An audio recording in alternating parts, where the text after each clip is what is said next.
Okay. Okay. Hello, everyone.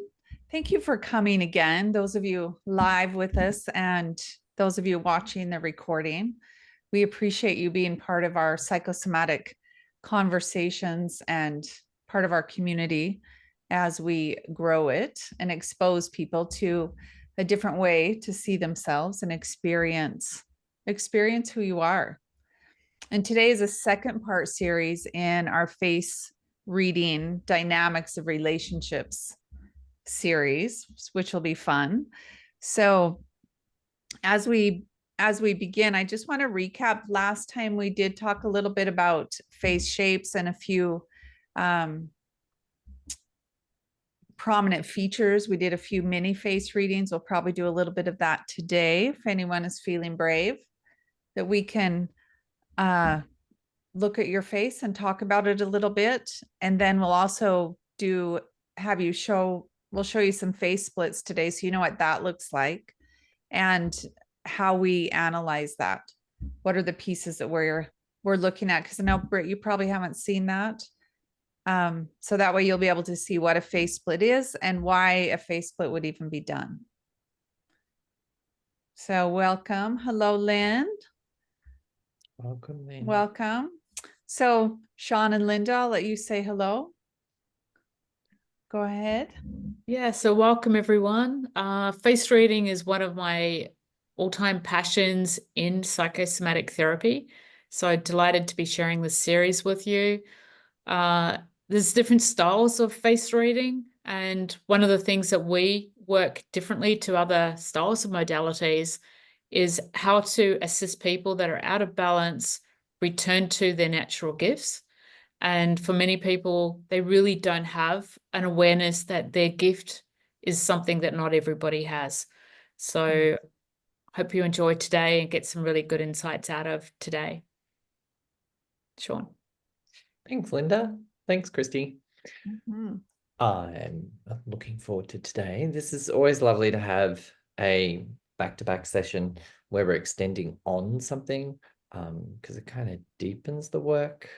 And of course, face splits are most certainly a place where if something's slightly blind to us or we're trying to hide it from ourselves, it'll show up in the face splits when we look at ourselves. And learning relationships is something that is an internal process as well as an external process. Learning to relate to all aspects that I am rather than the parts that I prefer is learning how to unify all that I can be and all that I will be. Christy, over to you. Mm-hmm. So I think today, even just beginning, I would like to do a few just basics on face shapes. So when we look at the face split, you'll have an idea of what we're looking at. And I'm going to ask for a volunteer if anyone would like us to start with you live to look at your face shape, and we'll go over what that indicates. Thank you, Britt. I was hoping you would. And I'm going to have Linda and Sean start because I know you so well. Would you like because you haven't met them and they haven't met you. Will we spotlight Britt so we can see her? Is that okay? There we go. Beautiful. There she is, front and center. Hi, Britt. Hello. Welcome, welcome, welcome. So the first thing we notice about you, Britt, is the long extended face. And that long extended face is very regal. It's when we say regal, we're looking at higher principles. We're also looking at higher perspectives. These are the things that please you the most. These are the things that you're also immediately talented at. Often you'll notice that you'll see something occurring in front of you, and some people might not even realize the higher view or higher perspective of what's occurring. So it's something that's a natural gift to you. Linda. Hey, so the areas that I notice on your face is that you have a combination of rectangle and oval, which means that you're emotionally sensitive, but you also like structure. And if the structure wasn't in place, you're likely to put the structure in place so that you can forget the structure and tap into more of your creative flow. That's what I read for you. Nice. Mm. Excuse me. And when I'm looking at your face, Britt, what I love about you, and yes, Linda and Sean are very correct. I'm looking at what I'm drawn into as a prominent feature in your face is looking at your eyes. So with these high ideals and that humanitarian aspect of you to help other people, what I see with your eyes being the prominent feature for me is your ability to hold the space of heart, of compassion for whatever you put whatever you're going to create in your work or with other people. That will be your gift, is bringing the heart to that intellect, because you also have a high intellect, and flexibility in your thinking. There's a great foundation in that. And with compassion and understanding as you bring that to the world. Definitely a gift in our humanitarian face that I'm looking at. May I, for a moment, just Mhm. identify the length of your nose? So you're somebody that's able to do look long term, commit long term. You're somebody who's collects detail along the way intentionally, but also that long-term capacity means that you're also enabling others to reach their goals. Thanks. Do you have any feedback, Britt? Yeah, everything you have shared resonates, all of you. Mhm. Yeah, our faces definitely, and they hold our story and they hold our purpose and gifts. Mm. And as a reminder from the last video, the last class too, we had talked about the soft tissue in the face being the emotional components, and how the soft tissue can change as we change and we heal and we grow. And as we go into some face splits today, we're going to see that.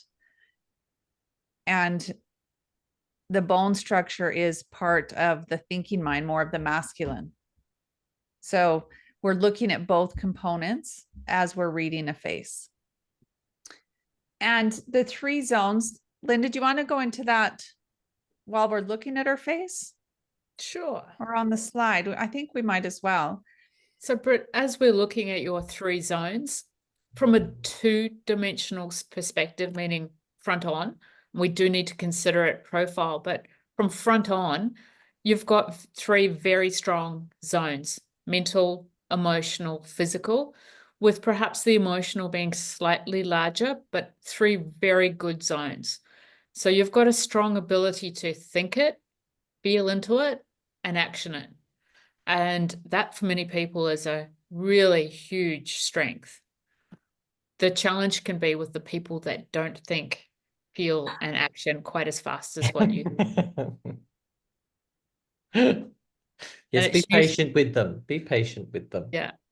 It usually shows up for a challenge for nearly every single person who has this gift, because they think that everyone has that gift. And usually by the time that they age a little bit, they recognize, common sense is not so common. And Linda, where do you see that trait in her face? Just so people are. So what I'm looking at is the 3 strong zones in the mental, emotional, and the physical, So the mental forehead, the emotional zone from the eyebrow, beneath the eyebrow to the tip of the nose, and then the physical zone, tip of the nose down to the chin and encompassing the jaw. So it's like I think it, I feel it, I action it.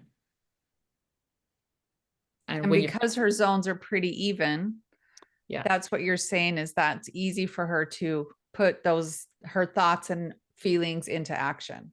correct. Yeah. As 'Cause you have a opposed to well-balanced face. someone who has got a very, very large forehead, they may sometimes have a highly creative mind, but they could also overanalyze as well. Okay. Thank Thank you. you. Britt, do you have a question? Not right now. Okay. Well, thank you for being our model on this one. Okay, I did think of a question. Oh. I've had my I nose figured broken. you would. I've had my nose broken pretty much every decade of my life since I was 8. 8 years old, about 19, 28, 38. Got it. So I wonder if that has any meaning. absolutely. Yeah. So when we identify the nose is the identity. It's the signature of the entity that we are. And each time we break something, we're changing deeper beliefs. But also we're coming in contact or being impacted by another belief because we're looking at the nose, right? So your belief in each decade, you've come across points in your life where you've hit the wall or hit something and therefore having to divert your awareness of where you're going and who you are. That It's totally like makes it's like you get a concept and you run with it and no, that one's not quite right. No, that one's not quite right until you get it right. And that's when you no longer do that high impact. And the high impact comes with the chin that slightly pushes forward for you. So you do have a very dynamic drive. Just need to be sure that it's delivering you to your rightful place. Have you had many different identities or jobs or careers? I've been in the medical field, and I've wanted to be in it since I was like 8. I think I was in 2nd grade when I decided that path. But I could see when I was 8, that's when my parents divorced. Right. And then 10 years later was when I went to college and moved out and I was on my own.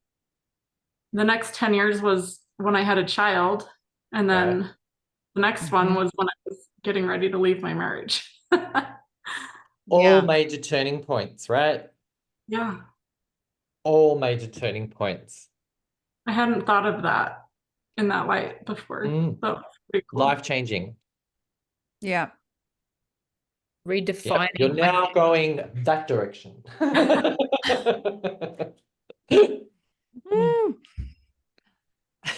Yeah, that is kind of what happens, isn't it, Britt? And the overlay, Britt, just so you understand, with the face and the nose, we're looking at mid back and a little bit into lower back. And energetically, that can be placed. Or do you get pain in your mid back and or middle back at all? My upper back, shoulders. Yeah. Yeah. All right. Yeah. Higher on the nose. It'll be interesting to draw a nose and see where the points of break were and at what age, because that would also highlight possible tension through that spine as well. Yeah. And create tension in the neck. would also be It's part of about the it. expression. Who am I expressing? Who am I now? And Yeah, because that's also changed. even though we're not doing it today, psychosomatically, we also look at numerology. And 8 is a significant number in base, which is safety, security, belonging, as well as personal identity within that feeling of safety, security, belonging. So it incorporates family as well as community as well. Well, it just gave me the chills. Yeah. Yeah. Okay. Thank you for letting us Thank you, scratch Britt. your face. Thanks for coming Thank to play.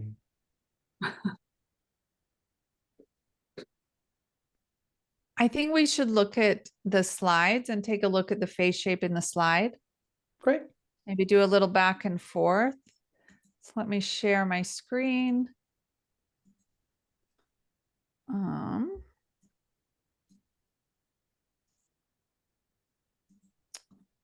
Let's see. Let me do presenter mode. There we go.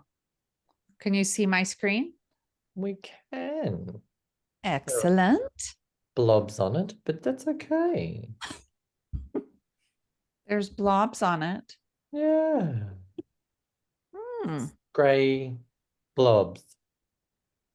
Do you see the picture? Yes. We can see the picture. Okay. So this face is similar in shape as Britt's face that we just looked at.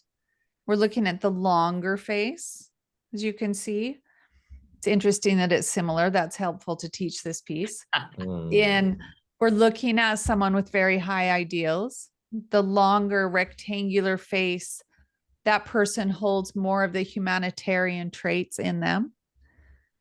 Their tendency is to stand up for people that can't and help, really help humanity and help, I would say, animals, people who aren't able to help themselves. That is one of the greatest gifts for this face shape, as the rectangular face. And you can see it's similar to yours, Britt's, too, in the stronger chin. Her chin comes out a little bit like you. And that's in the physical zone as we're looking here. So she is able to as well, you can see my cursor, put her thoughts. So from the forehead down to the eyebrows down to the tip of the nose. So we have a mental zone, emotional zone, and physical zone in the face. So when you're looking at a face as beginners here, notice which zone is the largest. So what would you guess just looking at this face? And you can measure it on your computer with your fingers if you'd like. Which one do you see as the largest zone on this woman? Feel free to put it in the chat or just unmute yourself and say it. What do you think it is?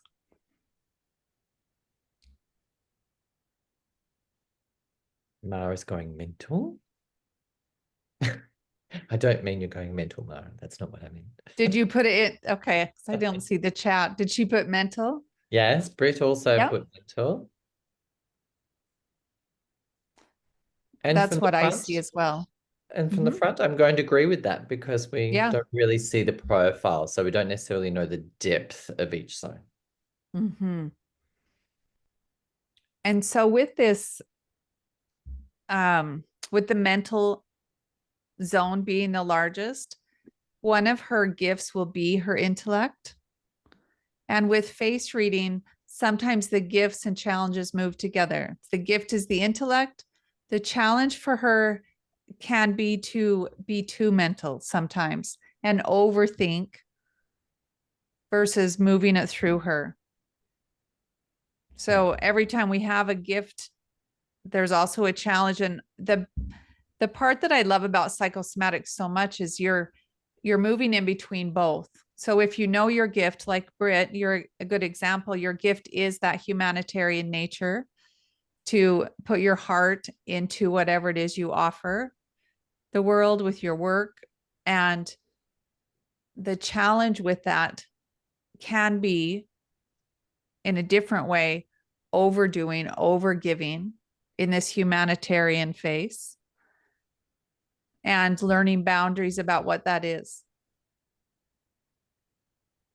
Yeah. I see that one as being one of the largest challenges, Christy, with this shape. Because also what happens is others recognize how capable these styles or personalities are. And so they tend to ask more of the person who's already busy. And being so empathic and compassionate, there's usually a great desire to fulfill other people's needs and to help them because they can at the risk of exhaustion. Which is the strength of the jaw, in which Jackie has highlighted as well in the physical. Yeah. As it is a strong jawline, rounded, but yet strong. Yeah. Yeah, good examples. So I'm going to click to our next face. This one we have understanding each other under pressure. Linda, I'm going to hand this one to you and we'll go from there. Yeah, thank you. So the first thing we notice about this couple is on a good day, I'm sure everyone can see the chemistry between them.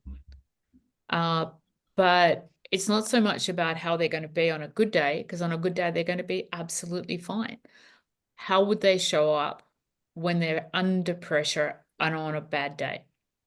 So what we're noticing is that she has a lot more softer, rounder features. Her nose goes somewhat upwards. So she has quite high expectations, a soft and reasonably gentle personality. And his features are sharp. So he can be incredibly intense. And that intense, when it's operating on a good day, is passionate, and that's something that's going to be really, really attractive. But if she's having a bad day and he's having a bad day at the same time, then their style of engagement is going to clash somewhat, because he's going to be very direct to the point and maybe lack in that moment sensitivity. And she's going to experience sensitivity, his directness, as judgment. So learning how to witness how they both are on when they're out of balance can actually help them in terms of what they both need under those pressured situations. And Linda, you had put a tip in the email in the psychosomatic conversations about the pointed nose. I think it's a good example. Do you want to pull that in? Yeah, so the pointed nose doesn't quite relate to him because he's got chiseled features in other areas, but normally the pointed nose is someone who's very straight to the point. And the benefit of someone who's really straight to the point is we generally know where we stand with someone who's straight to the point.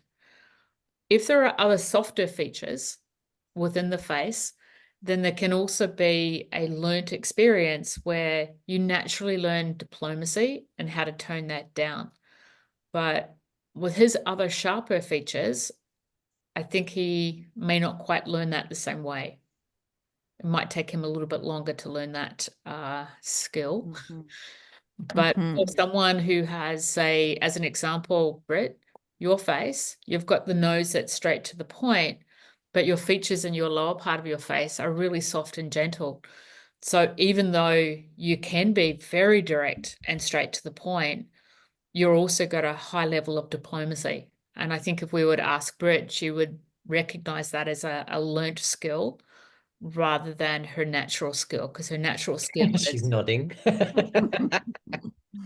is straight to the point. And the language is even lovely, straight to the point. Straight to the point nose has a straight to the point dialogue. Of course, a poignant. I have no experience of that with my nose. None at all, Linda. Oh, None no. at all. So yes, I know this experience well. Sean, Are there any questions about this face, these two people as we're looking?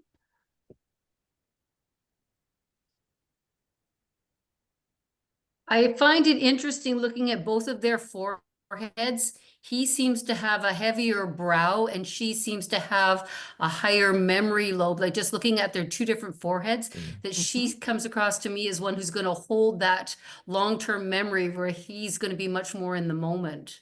Yeah. Yep. Very much. Thank you, Cynthia. And also between straight lines and curved lines,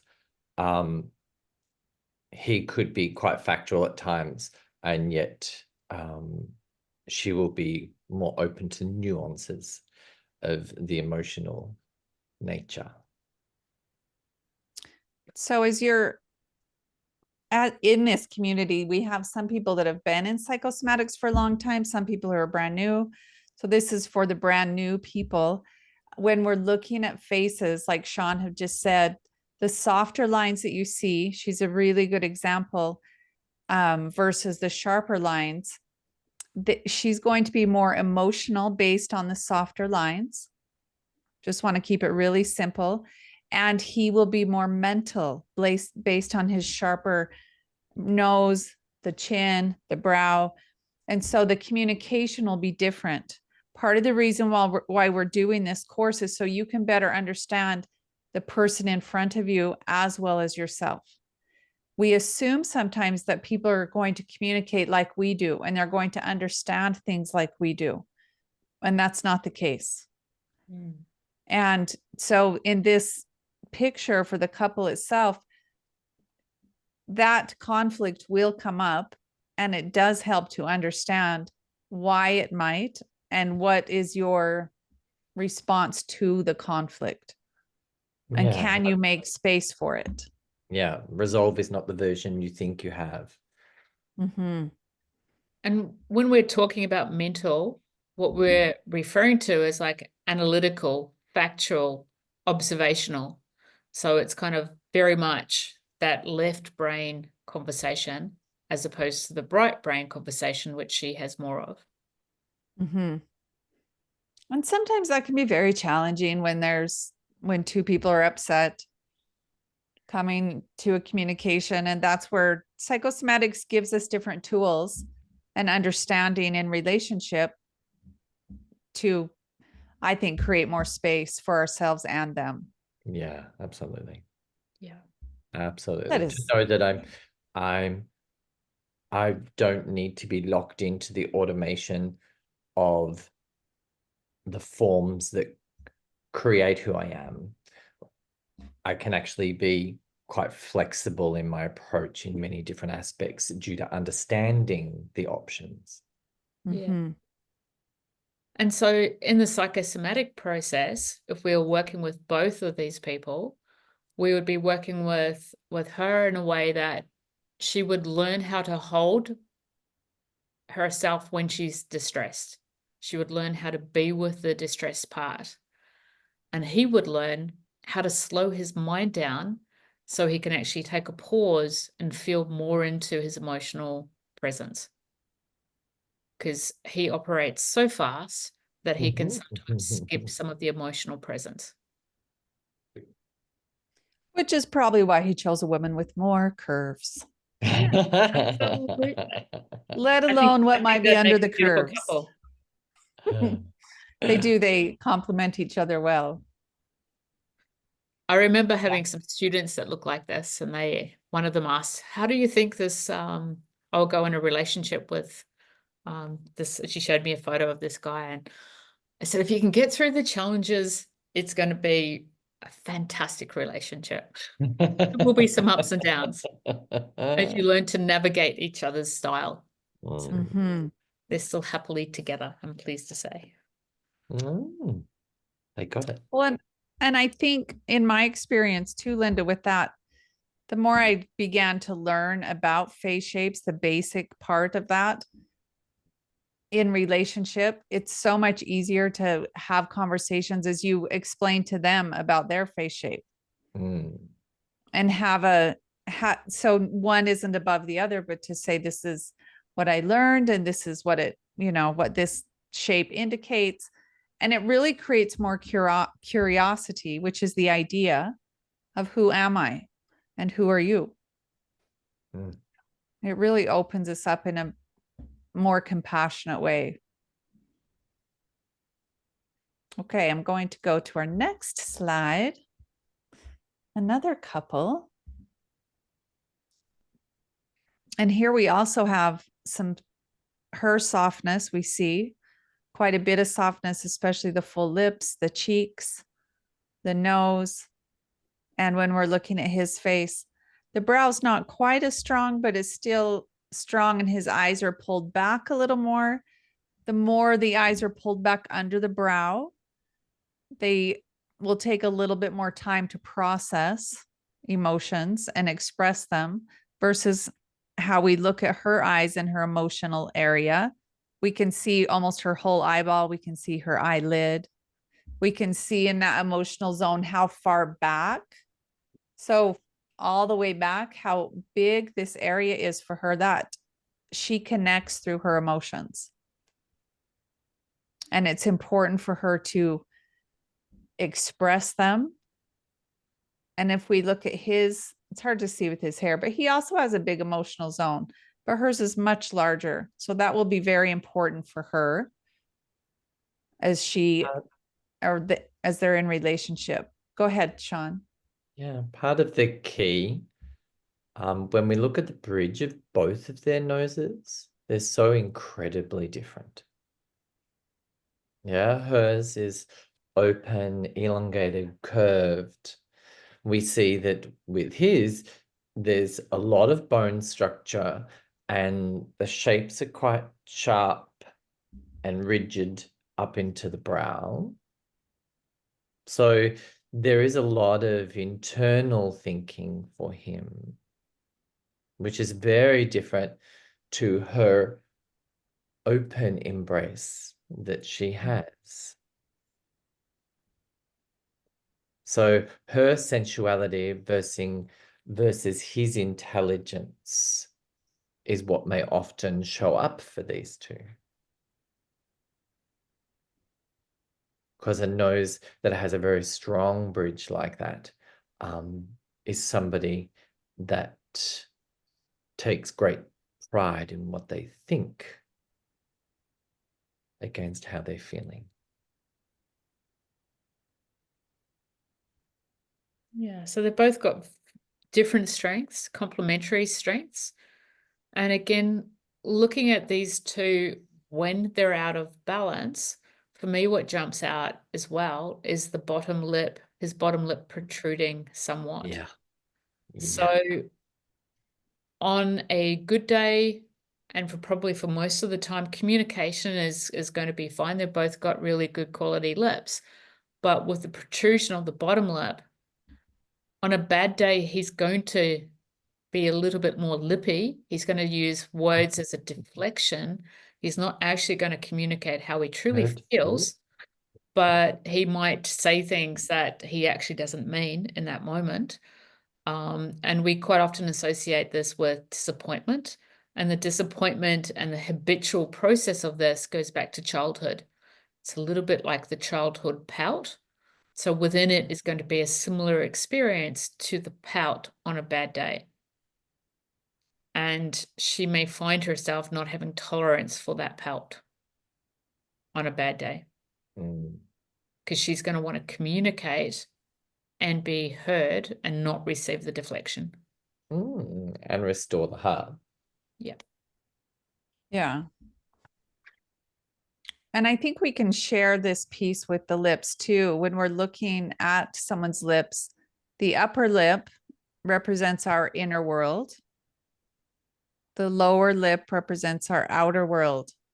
And when Linda was saying he's going to be more lippy, that is him saying what he thinks and his opinions versus connecting with his heart and his inner feelings. And we can see that a tiny bit here with his upper lip being a little smaller and that bottom lip coming out. The tendency for him is to hold back his heart first and tell you what he thinks. And it's a gift and a challenge in that's his to master. Where hers, we see the fullness in both lips. And that for her is her gift as well as expression. The balance. Quite easy for her to do. Mm.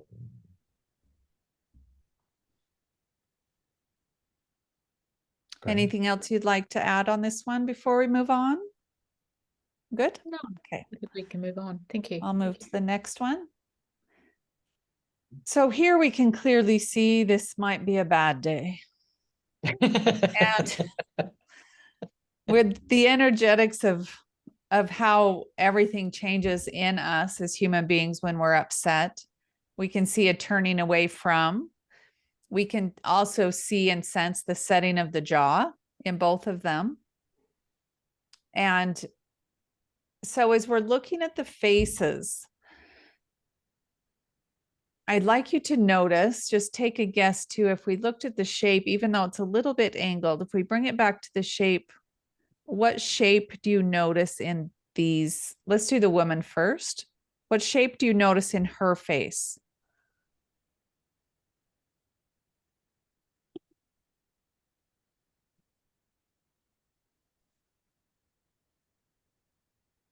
It says rounder than Brit.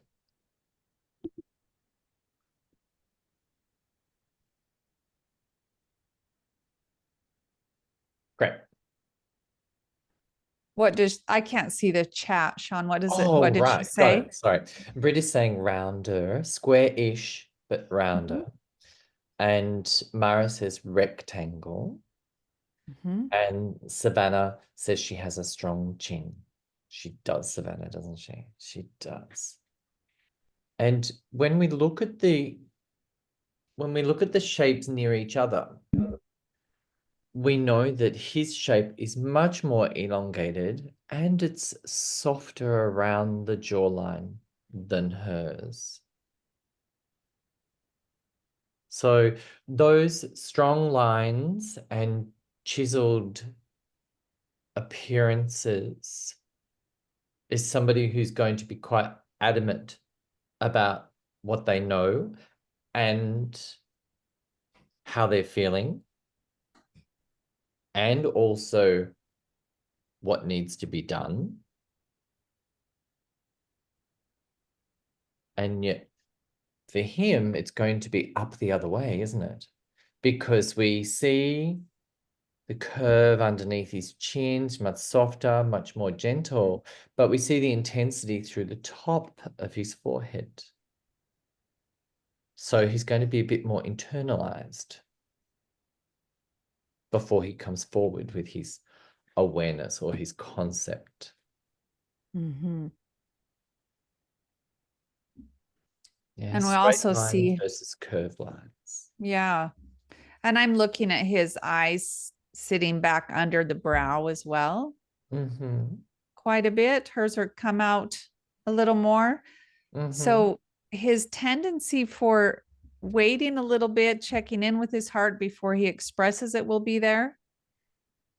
And with hers, where we see her heart a little more with her eyes coming out, some softness in her cheeks, softness around her mouth and nose. She is I would see her as she has the ability to express. The challenge for her is thinking that it needs to be her way in whatever that might need to be. And I can see where the conflict with her strong jaw, that it might need to be done a certain way, the physical aspect. And his will be, well, maybe we could try it this way. Maybe we could try it that way. So they may have a little conflict in how More it's the done. philosopher, yes. Yes. Yeah.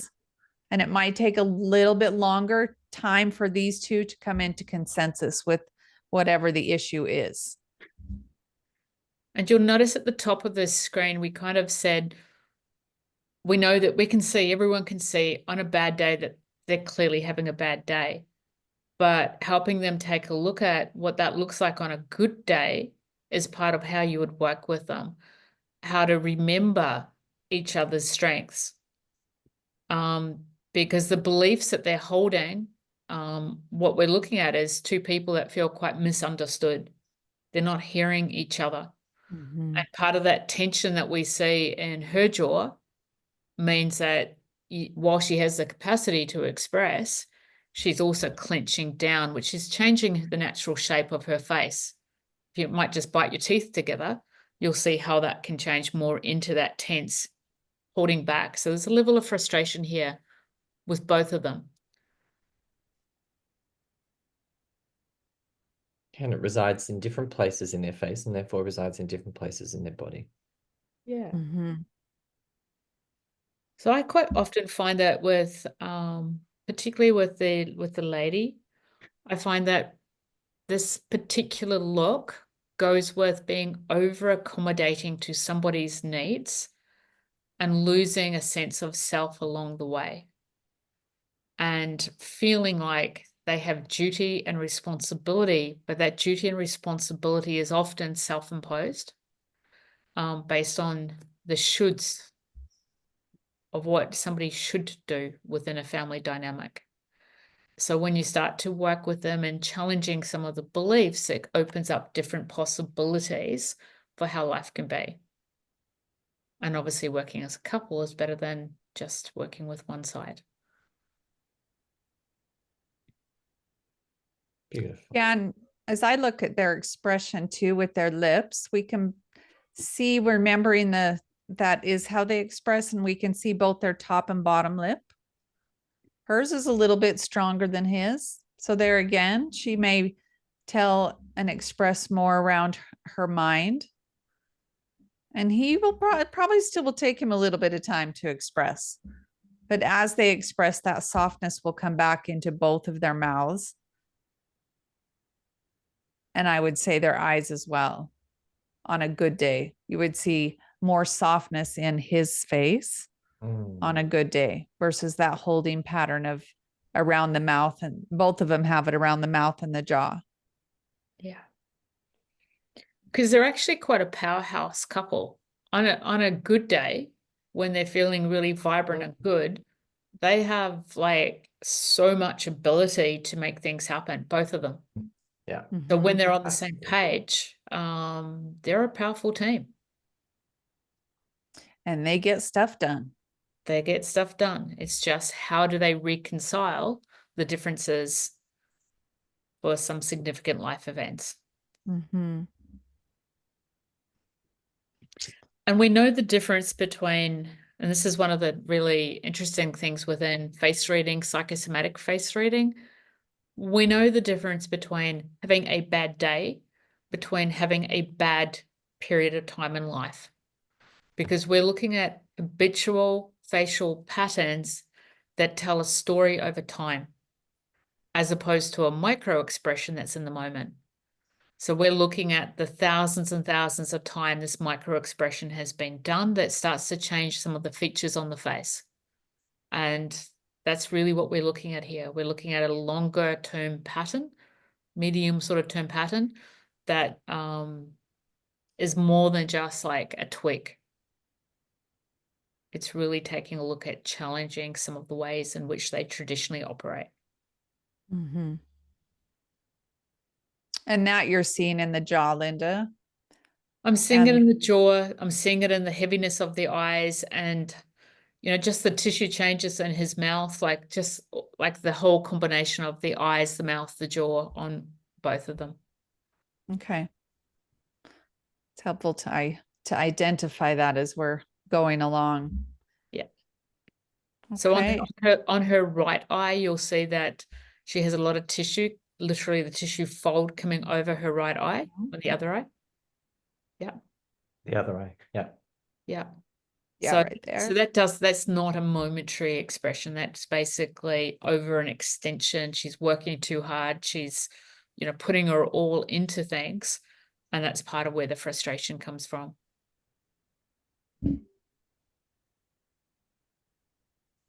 And the other one that I see that you were talking about is the lines on the edge corners of both of their mouths when they're frustrated. Correct. Yeah, holding in. Mm-hmm. Yeah. And Mara's just highlighted the flared nostrils that take place. So yes, it would be feisty when it's feisty. Mm-hmm. Thank you, Mara. Is there any more comments or questions about this face before we move on? going, let's look at internal relationships. And Mara has also sent in her photos. So I sent that to you and to Sean, and I've got it as well. I can pull it up too. Okay. Well, shall we go there time-wise? Shall we go immediately there? Yeah. That would be lovely.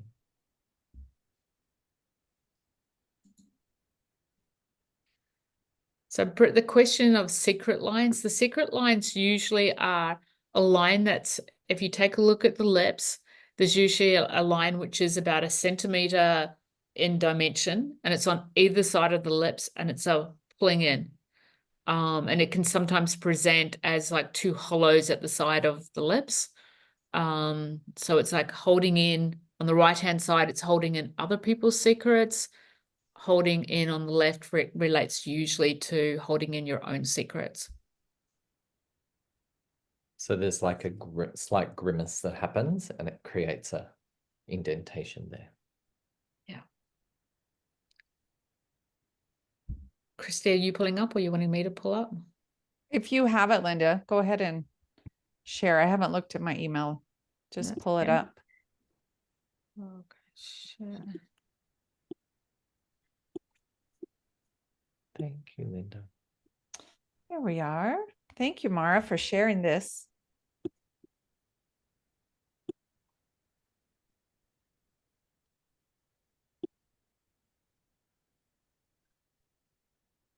Okay. So the original photo is the photo that's in the middle. And as you look at someone, you're looking at the right-hand side of their face and the left-hand side. So what we do in the photo splits is we literally take a split in between the eyes, so basically the center of the nose, and we mirror image 2 left sides, bring them together to bring in the private side of the personality. This is also known as the feminine side. And on the right-hand side, this is the masculine side. It's the mask that we present to the world. And obviously it's the composition of the 2 right sides.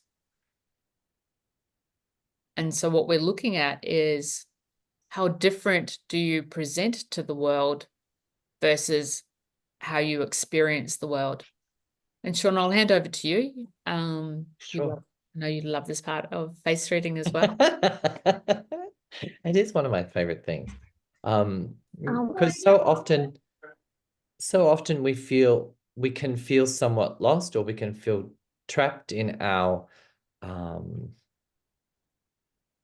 behaviors, but also we can feel a bit cornered by the interactions that we have in life. And we need to see all the resource that we are,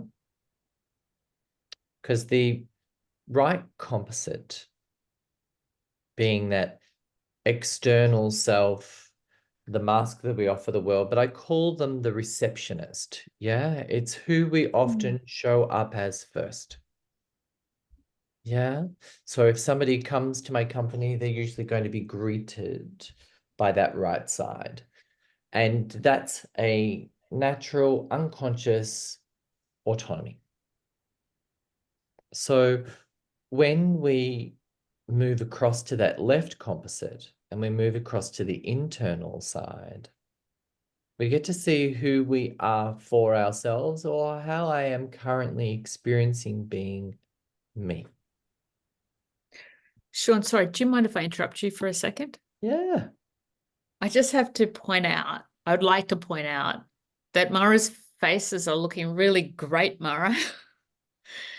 And by comparison, like when I first got involved with this work, I had a face reading with Sean, and my right and my left presented completely different. You look like the same person on 3 different days. So by comparison of how photos can look for some people, yeah, you I can agree, look, Linda. yeah, you can look. I think we really need to state this, right? Because Yes. mine was so confronting. I would have been very happy with these photos. The right and the left-hand sides can have a 25-year difference between the right side and the left side. One can look happy, one can look sad. So for some people, this isn't just simply an experience of looking at two photos that they like. They may like one and really dislike the other. Mm. Back to you, Sean. Yeah, and that's the beauty of that moment. As an individual, when you look at your own face splits, there's nowhere to hide. And when I say nowhere to hide, it means that all that you experience yourself as is there. And that's not designed by us. That's the occurrence that takes place by being able to identify with these two people. And we need to look at them as two people. Yeah. The right side is the masculine, therefore often in charge of the brain and the logistics of things. The left side is the heart. It's the internal, it's the emotional. We can call it the angelic. You can call it the truth seeker. You can call it the inner child if you wish. It's really looking at how are these two unifying? And what we notice is that the relationship between our right side and our left side, our masculine and our feminine, is looking at how also what was the relationship of unification shown to us by those loved ones above us. Yeah, my unification is the sign of how I currently experience love or have experienced love.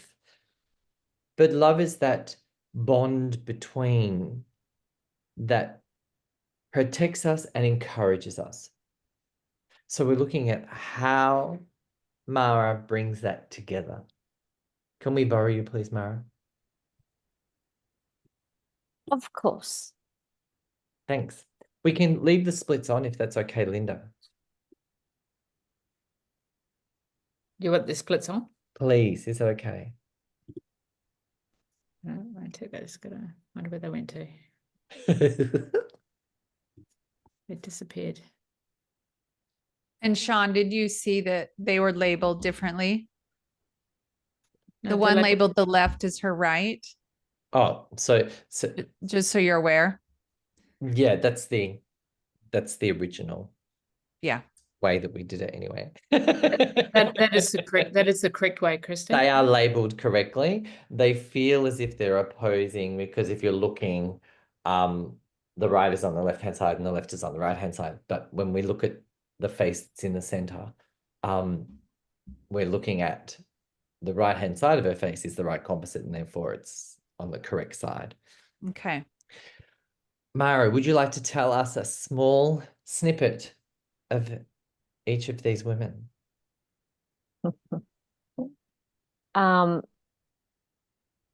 Well, the middle, I think I juggle things pretty well.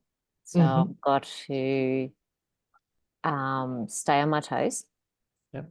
And be adaptable. Yeah. On the one labeled right, my internal world, I feel like I'm gorgeous in that photo. So I'm very happy, but no one tends to see it. But on my right, what everyone sees is someone who's quite muddled, got a barrier up, and just, you know, one foot in front of the other, going through the motions. So that to me, they are two completely different personas, I suppose. Yeah, they operate on such dynamic,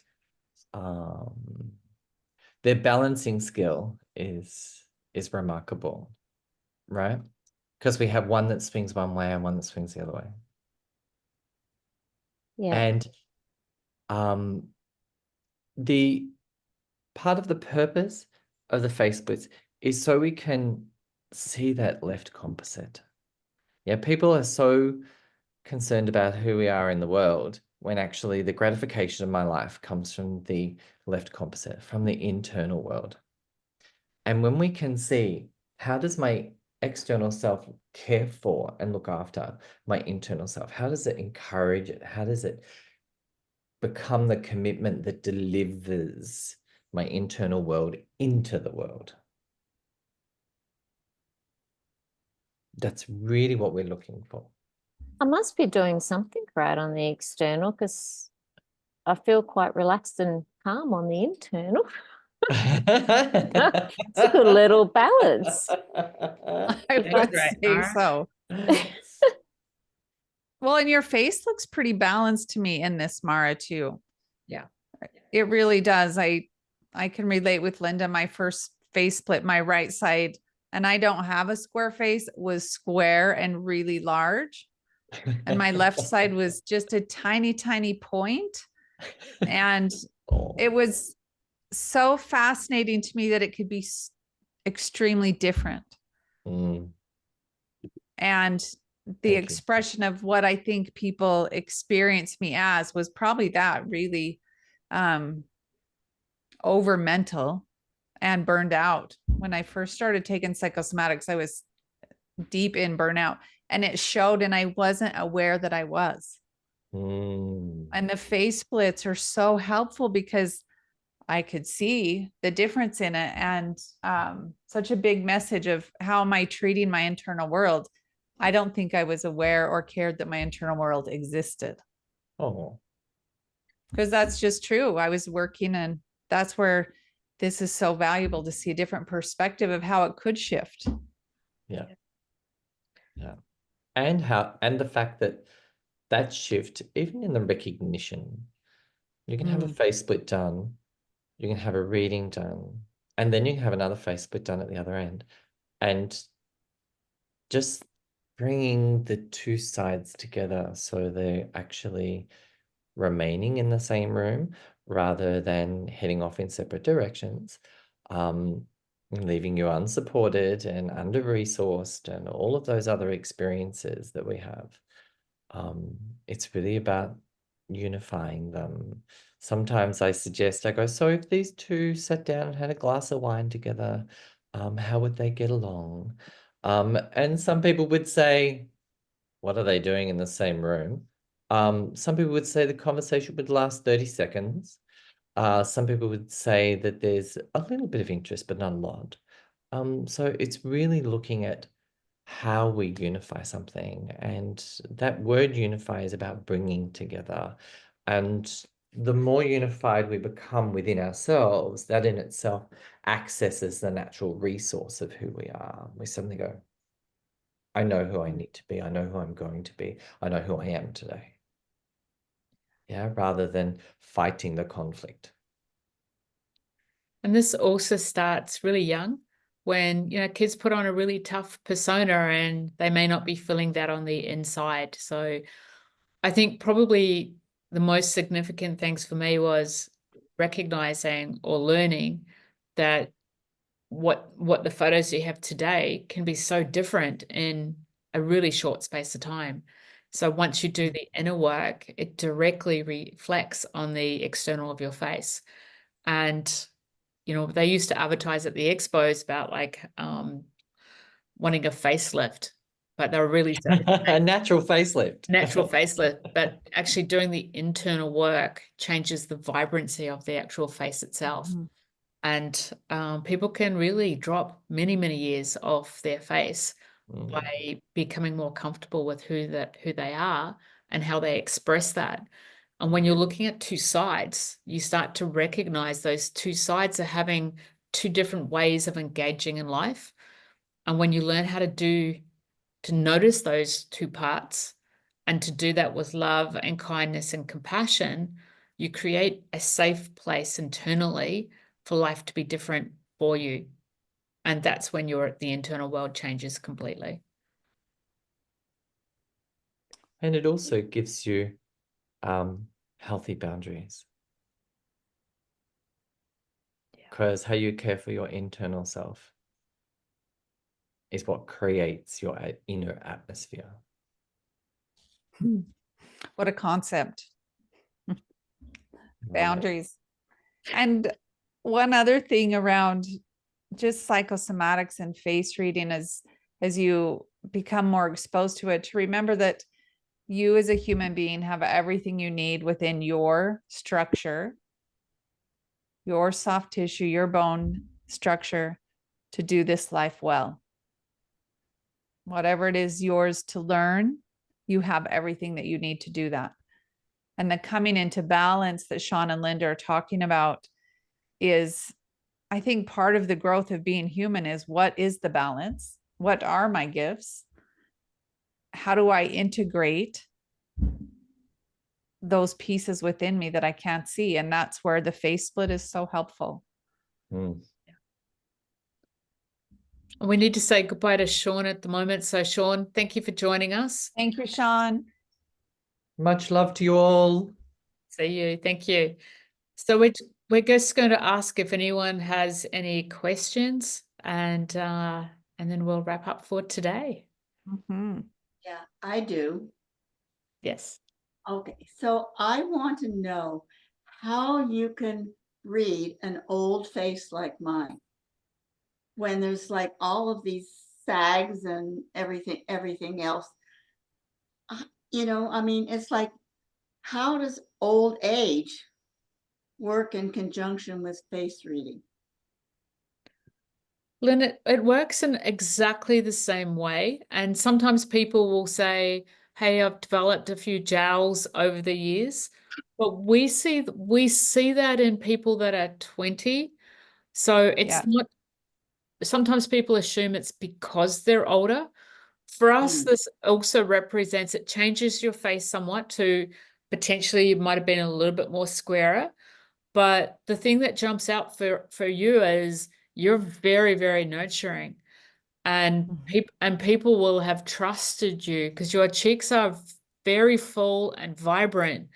So right from when you were younger all the way through, people will naturally be drawn to you, and they'll still be drawn to you because you have those caring natural functions.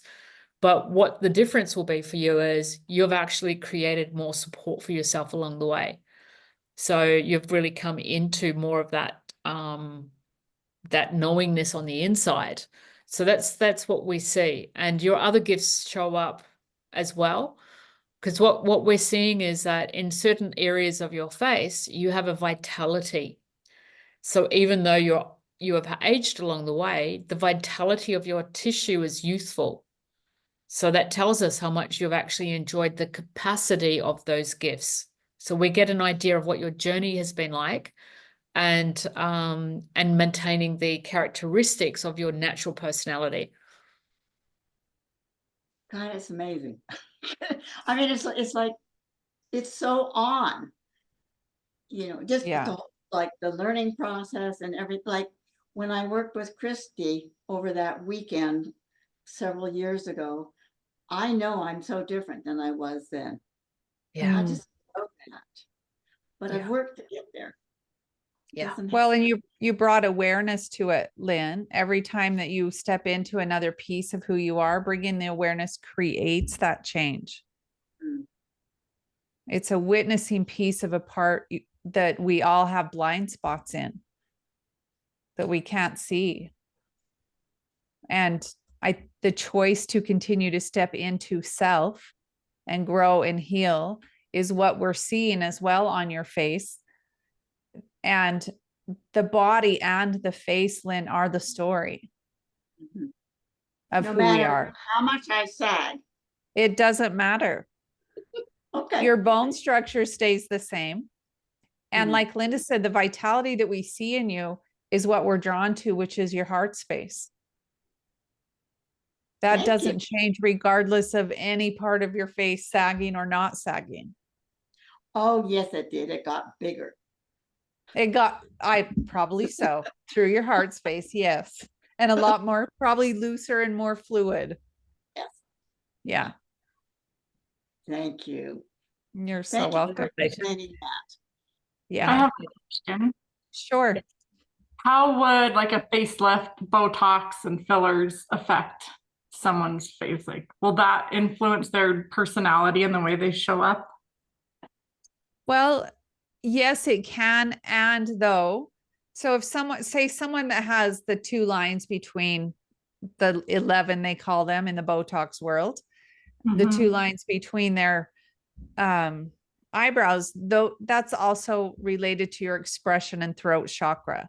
So the pattern, the habitual pattern, like Linda was talking about, is putting the eyebrows together and trying to figure something out, and a piece of wanting to be perfect about it. And you get Botox, the lines go away. If the pattern doesn't change and you're not aware that you might be perfectionistic and think that things have to be done a certain way, the lines will come back very quickly. But with Botox, if you do that, which I think is helpful to have it so you can't do it, that's really when you begin to notice how often you might do it. And the fillers, they last for a certain amount of time too, and you do get a different vitality in your face. And I would suggest someone to really enjoy that and notice the habitual patterns that created the lines in the first place. And how could we soften around those patterns so the lines don't continue to go deeper? Yeah. Britt, it's a little bit like, it's like anything. There is, like, we're talking about strengths and challenges, and Botox and fillers have, Christy's just described how it could operate as like something that's really beneficial for a person. The challenge side of that is you may be losing connection, a little bit of connection with some of the feelings. So when there's a little bit of loss of feeling with the connection, if it's frustration, you're not actually going to connect with that to the same level. So that could be really helpful, but it's also toning down some of that intensity. So if you didn't have an issue with that, you might maybe not have the same sensory awareness that you had before. Thank you. That's on the flip side, the other way. Good question. Brilliant question.